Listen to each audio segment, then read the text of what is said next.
Muy buenos días, estimados metafinancieros. Bienvenidos a esta pequeña charla que vamos a llevar. Una disculpa por el equipo, creo que el sonido no está muy bien. Pues son ahorita la 1:20 de la mañana del día 4 de abril y vamos a comentar los números, los cierres de los mercados, de algunos mercados hasta el día de ayer, viernes 3 de abril, con un poquito de marco conceptual para poder llevar una evaluación de la inversión. Entonces vamos a hablar sobre estrategias de inversión, las principales o las que yo quisiera conversarles, ¿no? Para esto, ¿verdad? Pues vamos a tener que definir inversión, ¿no? Primero, Kiyosaki define de una forma muy interesante, hacer que el dinero trabaje para ti. Y la segunda la define el señor Benjamin Graham. Una operación de inversión es aquella que, tras un análisis de fondo, augura la seguridad del capital y un rendimiento satisfactorio. Las operaciones que no satisfagan esos requisitos son de carácter especulativo. ¿Ok? ¿Por qué comento esto? Pues porque hay tipos de inversionistas, vamos a llamar así, que dicen que pudieras tomar los nombres de los principales activos o empresas en una pared y tirar dardos, y donde caigan los dardos podrías invertir. Pero nosotros vamos a hablar un poquito de estrategias con más método científico, con más rigor científico para poder evaluarlas, ¿ok? Vamos a hablar de las principales, aunque en este video vamos a centrarnos en las basadas en ciclos. También está la inversión en valor, el value investing, y la inversión especulativa, que puede ser a través del trading, basada en prácticas chartistas, análisis de gráficas, ¿verdad? Y la inversión basada en oportunidades, cuando vienen grandes crisis con efectos en los mercados financieros, como es la que tenemos en estos momentos, el famoso COVID-19. Entonces vamos a hablar primero de la estrategia de inversión basada en ciclos. El valor de los activos nunca sube en forma lineal de forma indefinida, es una premisa. El valor de los activos nunca sube en forma lineal, en forma definida. Esto lo aprendimos, nos lo enseñó el mercado en 1929, cuando después de crecer de forma desproporcionada, ¿verdad?, se rompe la burbuja y viene una crisis importante en los mercados. Después hay que diferenciar el precio del valor de un activo. El valor es una cuantificación, dice Graham, ¿verdad?, basada en hechos. El precio al final es una opinión. Después, debido al gran aumento de base monetaria, tanto billetes como deuda, el precio de los activos parece subir de forma excesiva. Sin embargo, lo que vamos a ver es si realmente el valor es lo que está creciendo. Después, hay que determinar el precio de un activo en función de otro activo. Por ejemplo, el oro en vez de dólares. ¿Qué significa? Que después de tanta base monetaria, tantos dólares que se están llevando al mercado, todos los activos parecen subir, pero en realidad el valor de los activos, hay unos que suben y hay otros que se van depreciando. Y se podrá apreciar el ciclo de cada activo, van de sobrevaluados a devaluados y de regreso, de acuerdo a una ley que se conoce como la ley del péndulo. Esta ley es de Brent Harmes, que dice: el péndulo no se detiene a la mitad del camino. Siempre tiene que corregir con un margen extra para que los excesos del pasado salgan a la luz. Siempre que una inversión alcanza una sobrevaluación excesiva, podemos esperar una devaluación de similares dimensiones antes de que toque fondo de verdad. En cada uno de estos casos, el ciclo no termina hasta que el péndulo recorre todo su camino hasta llegar al otro extremo. ¿Okay? Vamos a ver que esta teoría se va dando. Aquí tenemos una imagen de un extraordinario libro del señor Michael Maloney, que se llama Guía para invertir en oro y plata, un manual de inversión. De verdad, altamente recomendable. Y él determina esta gráfica donde aparentemente arriba vemos un Dow, el Dow Jones en dólares, cómo va creciendo. Pero si lo comparamos abajo, comparado con el oro, ¿verdad?, el Dow medido en oro, no en dólares. O sea, el índice Dow Jones entre el precio del oro. ¿Ok? Vemos cómo en realidad está perdiendo su valor. Bueno, esta gráfica, la que está en la parte de abajo, yo la repliqué, pero desgraciadamente información del Dow Jones no pude conseguirla más que a partir de 2017. De verdad no sé qué pasa, pero a veces uno quisiera, o parece que alguien quisiera que no nos acordemos de cómo estaban las cosas hace más de 20 años, ¿verdad? Entonces aquí tenemos esta gráfica donde la parte de arriba es un extracto de la gráfica del señor Maloney, y aquí abajo hago mi gráfica y vemos cómo podemos identificar este ciclo hasta 2008, y de 2008 lo voy continuando, ¿ok? De tal forma que podemos comparar en la parte sombreada, ¿ok? Es el valor del Dow Jones en oro. Cuando sube, eso significa que está tomando valor, que realmente el Dow Jones está creciendo en valor. Y cuando baja la parte sombreada, significa que aunque esté subiendo, como más o menos vemos en 2011, 2012, en realidad el Dow Jones, ¿verdad?, pues está cayendo. Aquí vemos una línea negra en la parte de abajo, que hablamos un mínimo histórico, ¿verdad? Estamos hablando más o menos de por ahí de 6, más o menos de 6 onzas por cada o sea, si dividimos el Dow Jones en oro, hablamos de 6 onzas, ¿verdad?, de oro que se podríamos comprar, con un Dow Jones de 21.52 más o menos ahorita. Estamos hablando de 12.79 cuando ha llegado a mínimos de 6. Esto hace pensar que pues realmente el Dow Jones, ¿verdad?, todavía va a caer un poco más. Sin embargo, vamos a tratar no tanto centrados en el Dow Jones, sino el Standard & Poor's, con otras técnicas para poder hablar esto. Entonces acá es importante ver la parte sombreada, habla del valor, y la parte de la línea azul, ¿verdad?, solamente es el precio, cómo se va yendo el Dow Jones en precio, y lo importante es que realmente agarre valor. Bueno, vamos a empezar entonces con el Standard & Poor's. El Standard & Poor's 500 es otro indicador, otro índice de los Estados Unidos, ¿ok? Y estamos comparando en esta gráfica con el oro. Vemos lo mismo, vemos cómo a principios del año 2000 tenía mucho valor el Standard & Poor's, luego cayó más o menos hasta 2009, fue cayendo el índice, aunque vemos que el índice en azul realmente, pues ahí sigue moviéndose realmente bastante aplanado. Vemos cómo la pérdida del valor fue tremenda. Llegó a un piso en 2009-2010 donde empezó a levantar hasta 2018, que llegó obviamente también a un tope y ha empezado otra vez a caer. ¿Ok?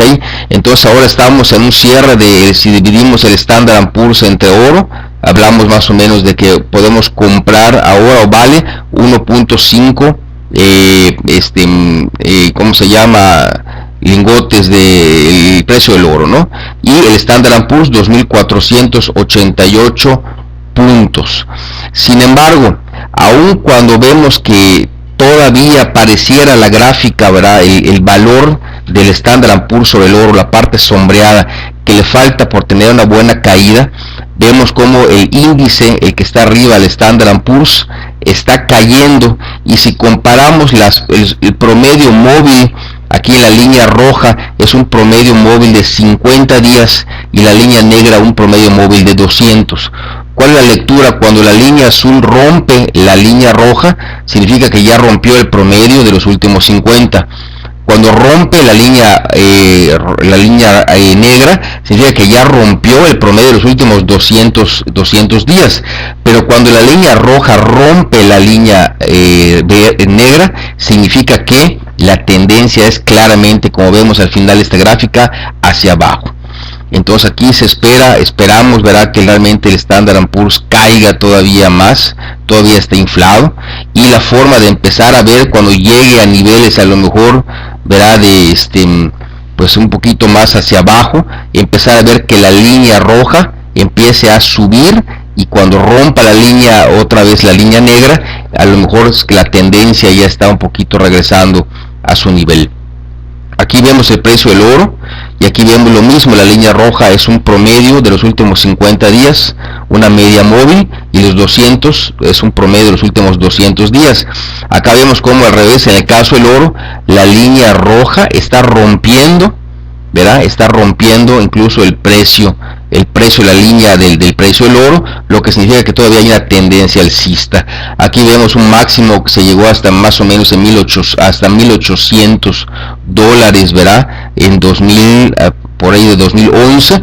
Se podría esperar tal vez que llegara a esos niveles, pero la gráfica es una gráfica muy sencilla, porque realmente es graficar los valores, y a través del mismo Excel te pide una tendencia, agregar una tendencia promedio móvil de 50 días y una de 200 días. Y es un excelente indicador que nos va ayudando a ver si realmente las tendencias van hacia arriba o hacia abajo. Y si eso lo comparamos, por ejemplo, ¿verdad?, pues con los sombreados que tenemos, ¿verdad?, que hemos visto, pues evidentemente podemos, como en esta gráfica, podemos evaluarnos de dos cosas: cómo está realmente el valor y cómo va la tendencia. Entonces el Standard & Poor's parece que todavía, ¿verdad?, tiene un margen todavía para caer. La gráfica nos va indicando cuándo se va recuperando. Acá vemos un comparativo del oro, que está en un azul más fuerte, y el Standard & Poor's más bajo, y vemos cómo pues aparentemente hay una como contradicción, ¿verdad? Cuando uno sube, realmente el otro baja. Entonces hay que estar comparando para ir viendo realmente que los ciclos se vayan dando. Aquí tenemos el comparativo del Standard & Poor's con una media ponderada móvil a 50 y a 200 días. Es igual, pero la diferencia es que se le da más peso a los últimos días o a los más recientes, ¿verdad?, para considerar el efecto. Y aquí vemos cómo pues en esta gráfica obviamente el azul, que es el Standard & Poor's, rompe la línea roja, rompe la línea negra, y la línea roja está yéndose, ¿verdad?, ya parece de picada hacia romper la línea negra. O sea, parece indicar nuevamente que todavía hay una caída importante para el Standard & Poor's. Este es un seguidor, es un ETF, ¿ok?, del índice DAX en Alemania. Si ustedes ven los mercados, cómo está ahorita Italia, cómo está España, cómo está, de verdad que está terrible, ¿no?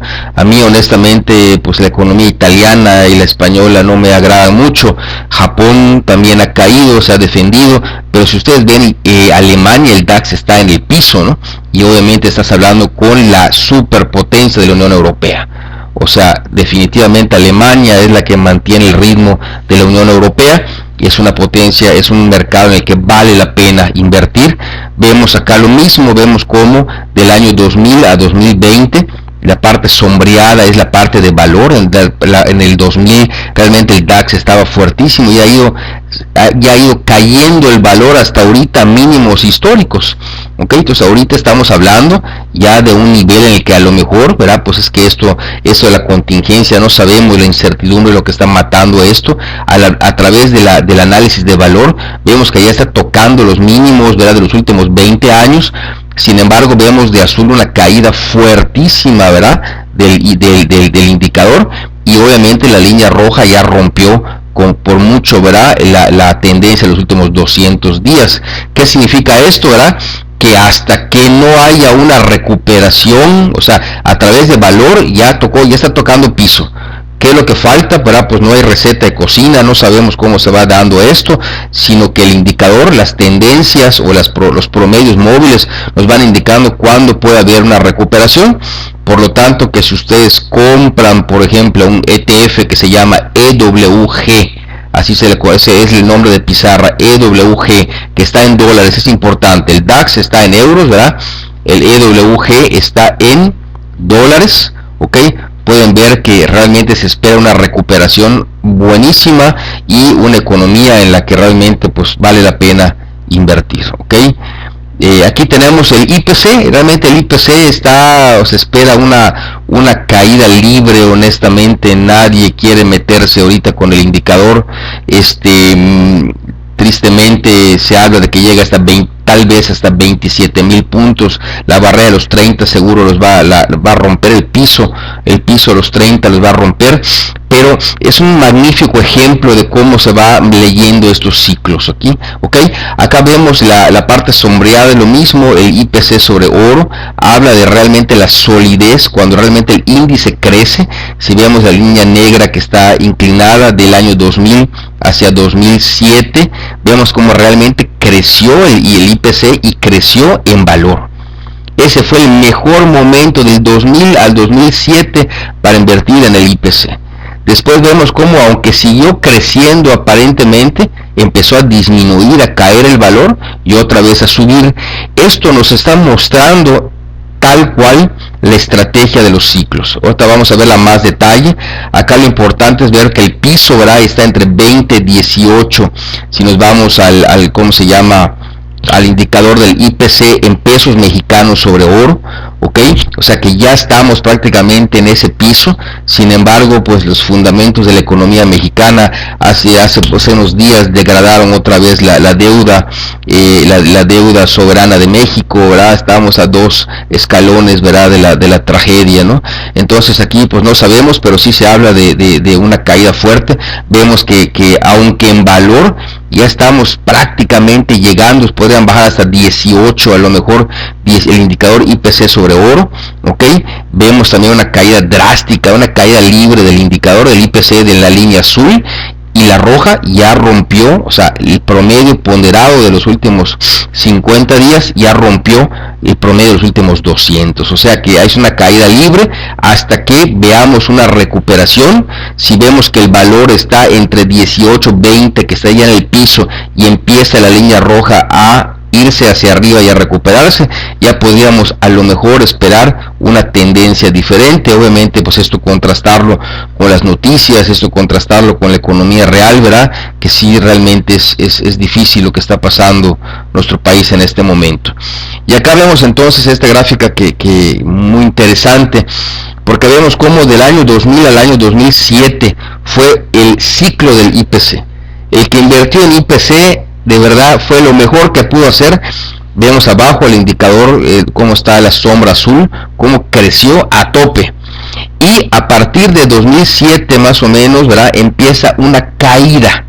Si vemos el precio del oro, sube, y eso significa que el sombreado empieza a bajar. Como es IPC sobre oro, cuando el IPC sube, crece. Cuando el IPC o el oro crece más que el IPC, baja.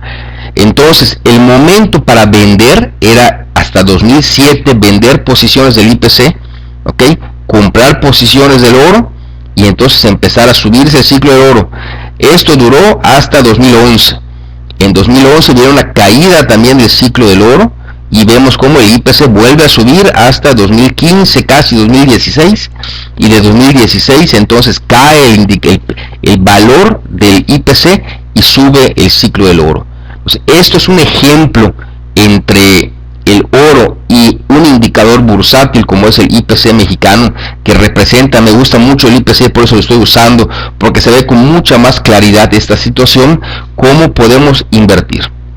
Aquí vemos lo mismo, nada más lo único que hice fue quitarle el indicador del IPC, solamente movernos con las sombritas, con la parte sombreada, para que no nos confunda el indicador. ¿Ok? Es exactamente lo mismo. Aquí dividimos los ciclos, la primera parte, la segunda, ¿verdad? La primera parte que era el IPC, la segunda el oro, tercera el IPC y cuarta el oro.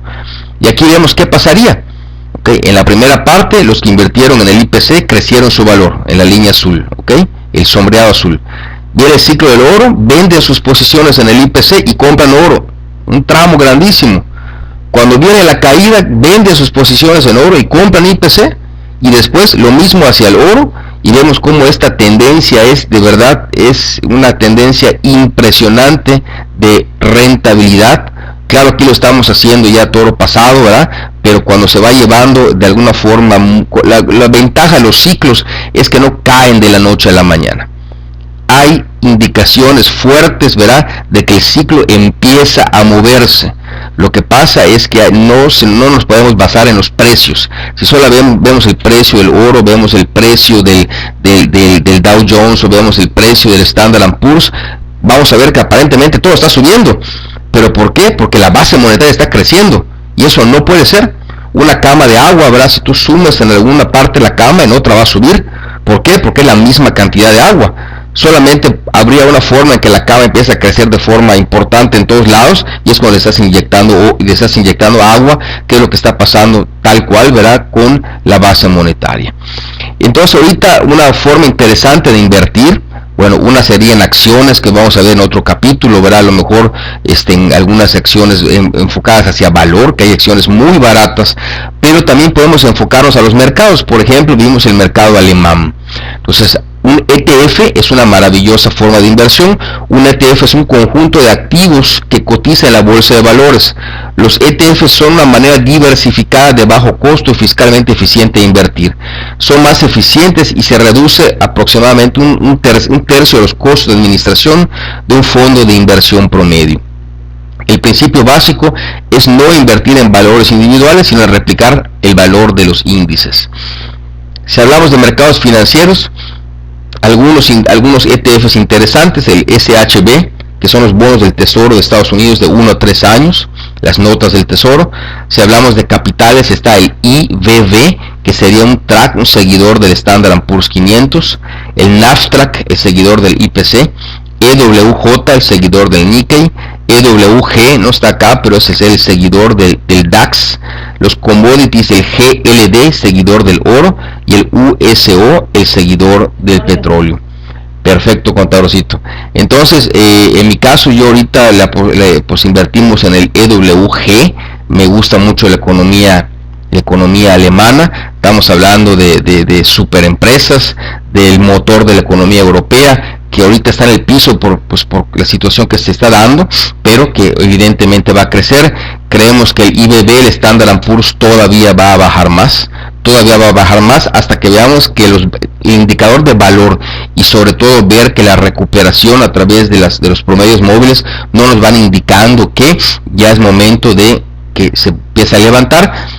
Pensamos que todavía hay un margen importante para que baje. Y en el caso del IPC, desgraciadamente hay una caída libre, todavía le falta mucho para que rompa los escalones. En mi opinión, un poquito el rebote que se fue dando hace unos días en la semana en la bolsa fue un poquito como pasa con una carnada del anzuelo, ¿no? Se empiezan a comprar, empiezan a levantar, muchos ahorradores o muchos inversionistas empiezan a comprar pensando que se va a levantar otra vez ya la ola, y en el momento que levanta viene otra toma de utilidades. Así es que no vemos fuerza, yo no creo que haya fuerza tanto en el Standard & Poor's como menos todavía en el IPC. Y commodities, ¿verdad? Pues el oro que probablemente podría llegar hasta 1800 dólares, ¿verdad? Pues estamos en 1600 por allá, todavía podría sacar un poquito más. Y el seguidor del petróleo, que estuvo cayendo y ahora ha subido un poquito, dado que ya vieron que Trump pues aparentemente se sentó a negociar con Rusia para que Arabia Saudita pues recorte un poquito la producción, y eso va a ayudar un poquito. Entonces también, si de otra forma los que conocen o los que están apostando también o invirtiendo más bien en el petróleo, ¿verdad? Pues el USO es un ETF bastante interesante. De todas formas, acuérdate de los mercados financieros en México. Si deseas invertir en deuda mexicana, CETES Directo es una excelente herramienta. Aquí lo que no podemos darnos el lujo es de no hacer nada, porque si uno piensa que el dinero que tiene ahorita está muy seguro porque está en la cuenta bancaria bajo el colchón, solo la depreciación que está viniendo, solamente la inflación que se va dando, ya está haciendo merma, ¿verdad?, a nuestro capital. Entonces, CETES Directo, y no olvides, ¿verdad?, pues los pagos de impuestos. En el caso de los bonos, pues se pagan 1.45%. En el caso de las acciones, un 10% sobre la utilidad. Vamos a ver un ejemplo, creo que va a ser Coca-Cola, cómo poder sacar una evaluación interesante de la empresa, de la Coca-Cola, y cómo quedarían por allá entonces este rollo de las comisiones. Y ten cuidado con la doble tributación, ¿verdad? Pues cuando estás invirtiendo, sobre todo fuera del país, hay que llenar un formato que es el W8 para que no retengan impuestos en Estados Unidos y todo lo pagues aquí en México. Y pues recordar que el IVA, el 16% sobre comisiones. Las comisiones normalmente en la casa de bolsa te cobran 0.35% de entrada, es decir, cuando compras activos, y un 0.35% de salida cuando vendes los activos. CETES Directos no cobra comisión. Y pues realmente en muchas casas de bolsa, pues ahorita desde inversiones muy bajas puedes abrir una inversión. Pues muchas gracias, Metafinanzas, contadorcito. Oigan, espera una cosa. Si este video, todos los que lo están viendo le dan like, vamos a hacer un video Metafinanzas y contadorcito respondiendo sus comentarios, así que dejen sus preguntas de qué contenido va a haber o quieren que haya y las respondemos. Muchísimas gracias. Gustavo Barredo, a sus órdenes. Cambio y fuera.